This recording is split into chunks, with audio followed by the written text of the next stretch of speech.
مسجد Al-Aqsa کی کہانی۔ ایک زمانہ تھا جب فلسطین میں ایک وسیع و عریض میدان تھا۔ اس میدان کے وسط میں ایک پہاڑ تھا۔ پہاڑ پر ایک درخت تھا۔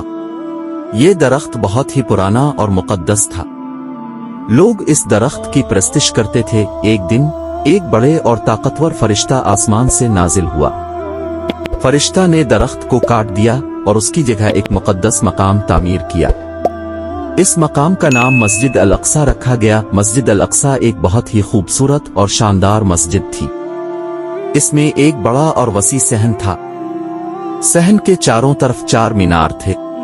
میناروں سے اذان کی آوازیں بلند ہوتی تھیں۔ مسجد الاقصی مسلمانوں کے لیے ایک بہت ہی مقدس مقام ہے۔ یہاں سے پیغمبر محمد صلی اللہ علیہ وسلم معراج پر تشریف لے گئے تھے۔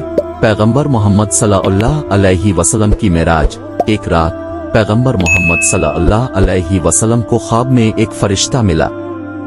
فرشتہ نے پیغمبر محمد صلی اللہ علیہ وسلم کو ایک عرش پر بٹھایا اور آسمانوں کی طرف لے گیا۔ پیغمبر محمد صلی اللہ علیہ وسلم نے آسمانوں کی سیر کی۔ انہوں نے اللہ تعالیٰ کی بہت سی مخلوقات کو دیکھا۔ پیغمبر محمد صلی اللہ علیہ وسلم نے اللہ تعالیٰ کی بہت سی نعمتوں کو دیکھا۔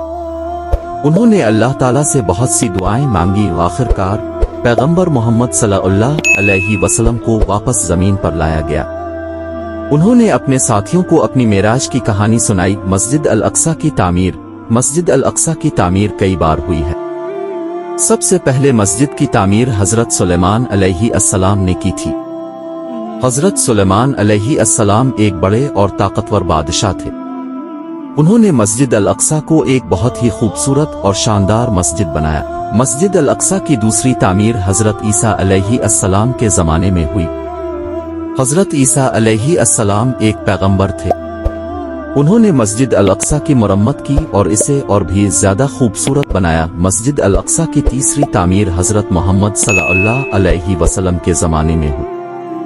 حضرت محمد صلی اللہ علیہ وسلم نے مسجد الاقصی کی تزئین و آرائش کی اور اسے ایک بہت ہی مقدس مقام بنا دیا۔ یہاں سے پیغمبر محمد صلی اللہ علیہ وسلم معراج پر تشریف لے گئے تھے۔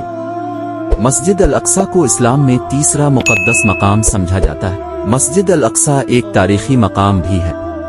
یہاں پر بہت سے تاریخی آثار موجود ہیں۔ ان آثار سے ہمیں اسلام کی تاریخ کے بارے میں جاننے میں مدد ملتی ہے۔ مسجد الاقصی کا مستقبل۔ مسجد الاقصی ایک ایسا مقام ہے جو مسلمانوں کے لیے بہت ہی اہم ہے۔ ہمیں اس مقام کی حفاظت کرنی چاہیے۔ ہمیں اس مقام کی عظمت کو برقرار رکھنا چاہیے۔